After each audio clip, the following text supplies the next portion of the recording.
ఇదే agenda Congress party కూడా చెప్తుంది కదా. ఏమవుతుంది కాంగ్రెస్ పార్టీ? తెలంగాణలో కేసీఆర్ ప్రజా వ్యతిరేక విధానాలు కావచ్చు, అభివృద్ధి విషయంలో అసలు డబుల్ బెడ్రూమ్ విషయాలు కావచ్చు, ఇక ఎస్సీలకు గతంలో 3 ఎకరాల భూముల కావచ్చు, ఈ విషయంలో అంతా కూడా ఫెయిల్యూర్ అయింది. ఇదే అజెండాతో కాంగ్రెస్ పార్టీ కూడా ముందు. కాంగ్రెస్ పార్టీ గతంలో అధికారంలో ఈ రాష్ట్రంలో ఉంది. కాంగ్రెస్ పార్టీ పాలన ఏ విధంగా ఉందో రాష్ట్రపతి గుర్తు చూసారు. కాంగ్రెస్ పార్టీకి అనేక అవకాశాలు తెలంగాణ ఇచ్చింది కాంగ్రెస్ పార్టీనే కదా.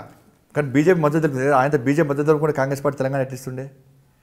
మేము నెక్స్ట్ అధికారంలోకి వస్తే తెలంగాణ ఇస్తామని చెప్పి సుష్మా స్వరాజ్ గారు అనర్గళంగా ఈ తెలంగాణ వ్యాప్తంగా తెలంగాణ ప్రజలను సుష్మా స్వరాజ్ గారు ఒక దేవతగా చిత్రీకరించారు, అంటే భావించారు, మా ఆడబిడ్డ అన్నారు. అటువంటి సుష్మా స్వరాజ్ గారు అనర్గళంగా ఇవాళ తెలంగాణ యొక్క బాధలను, అమరవీరుల త్యాగాలను ఇలా మా పార్లమెంట్లో ప్రస్తావించిన వాటే మీరు ఇస్తారా ఇయ్యారా, మీరు ఇవ్వకుంటే నెక్స్ట్ మేము అధికారంలోకి వస్తాం మేము ఇస్తామన్నారు సుష్మా స్వరాజ్ గారు. దాన్ని భయపడి కాంగ్రెస్ పార్టీ బిల్లును పెట్టింది. బీజేపీ సపోర్ట్ చేయకుంటే బిల్లు ఏ విధంగా మార్చేస్తుండే? కాబట్టి అంతకుముందు గతంలో తెలంగాణలో కాంగ్రెస్ పార్టీ పాలన చూసినారు. ఇప్పుడు దేశంలో నరేంద్ర మోడీ గారు పాలన చూస్తున్నారు. 19 రాష్ట్రాల్లో బీజేపీ యొక్క ప్రభుత్వ పాలన చూస్తున్నారు. కాబట్టి ఈ తెలంగాణ రాష్ట్రంలో కూడా ఎట్టి బస్సులో ఒకసారి బీజేపీకి అవకాశం ఇద్దామని చెప్పి ప్రజలందరూ ఆలోచిస్తున్నారు. కాబట్టి ఎట్టి బస్సులో 2019లో అధికారంలోకి వస్తారన్న నమ్మకం, ఆ విశ్వాసం మాలో పట్టింది.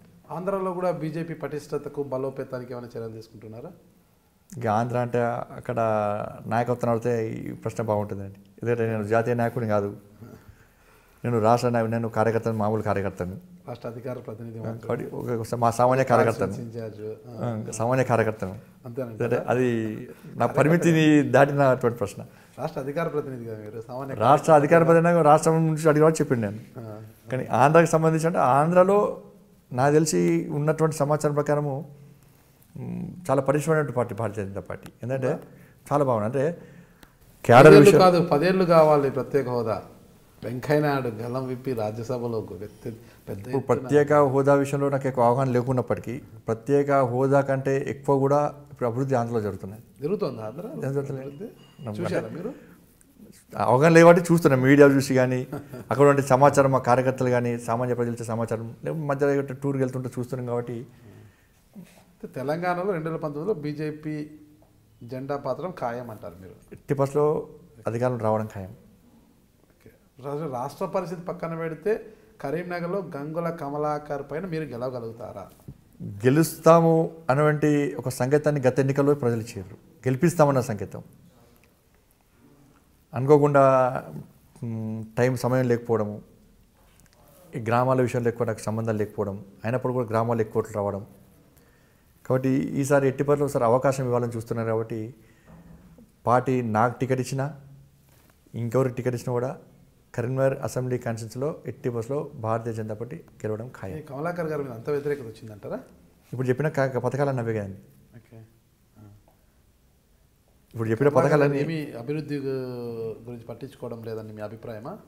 అభివృద్ధి జరుగుతుందో పట్టించుకోవడానికి అసలు అభివృద్ధి లేదు కరీంనగర్లో. ఇప్పుడు చెప్పినానండి, ఇప్పుడు చెప్పిన స్కీమ్స్ అని చెప్పినాయి కదా.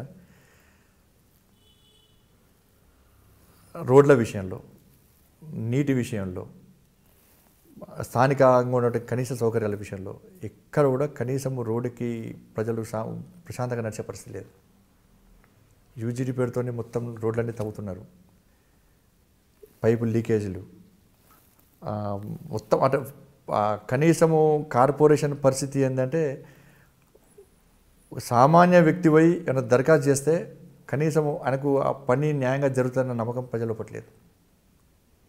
దళార రాజ్యం అయిపోయింది, అన్ని కార్యాలయంలో దళార రాజ్యం అయిపోయింది. ఇటువంటి పరిస్థితుల్లో ప్రజలందరూ చూస్తూ ఉన్నారు. అసలు అరాచక పాలన ఇది. ప్లస్ వాళ్ళు ఏమనుకుంటారంటే మొదట్లో అసలు మేము ఈ అరాచకంగా చేస్తేనే ప్రజలు గుర్తిస్తారు అన్నటువంటి చెడు ఆలోచన వాళ్ళు కూడా వచ్చింది. గుట్కదందా వాళ్ళే చేస్తారు, ఈ ప్రభుత్వం నిషేధించిన గుట్కదందా వాళ్ళే చేస్తారు. కరీంనగర్ పరిధిలో ఈ రాష్ట్రంలో అత్యధిక గుట్కదందా కరీంనగర్ జరుగుతుంది. టీఆర్ఎస్ పార్టీ నాయకులు అండదండలు ఉంటాయి. మీరు గుట్కా తింటారా? ఎవరు? నాకు గుట్కలు ఏమంటారండి, గుట్కలు ఇంకేమంటారు నాకు చెడవాట్లు అటువంటి వాళ్ళు అంటే నాకు ఇవన్నీ అత్యధికంగా దంద నడిచేది కరీంనగర్లో. హైయెస్ట్ కేసులు కరీంనగర్లో అయినాయి. అసలు దీనికి ప్రధాన కారణం ఏందనేది పోలీసులు ఇంతవరకు చర్యలు తీసుకుంటలేరు. అంటే ప్రతి విషయంలో కూడా, అంటే ఇసుక రవాణా విషయంలో కానీ, ఈ ల్యాండు కబ్జా విషయంలో కానీ, ఈ గుట్కా దందా విషయంలో కానీ, అక్రమ వ్యాపారాల్లో అన్నిట్లో కూడా టీఆర్ఎస్ పార్టీ నాయకులే ఇన్వాల్వ్ అయి ఉన్నారు.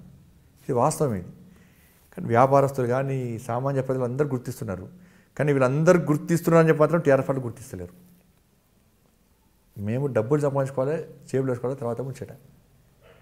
మీరు చూస్తున్నారు ఐ డ్రీమ్ న్యూస్ని. మీరు చూస్తున్నది ఐ డ్రీమ్ న్యూస్. అంటే కళలని నిజం చేస్తూ ప్రజలకి నిజాలని కళల ద్వారా తీసుకొచ్చే ఐ డ్రీమ్కి మై బెస్ట్ విషెస్. మీరు చూస్తున్నది ఐ డ్రీమ్ న్యూస్. మీరు చూస్తున్నారు I dream channel. For more videos please subscribe I dream. మరిన్ని వీడియోల కోసం ఐ డ్రీమ్ని సబ్స్క్రైబ్ చేయండి. Please subscribe I dream. And I am very much satisfied with the way interview went on. Kindly subscribe to iDream. For more videos, subscribe to iDream. And loads of fun entertainment and content. Do watch iDream.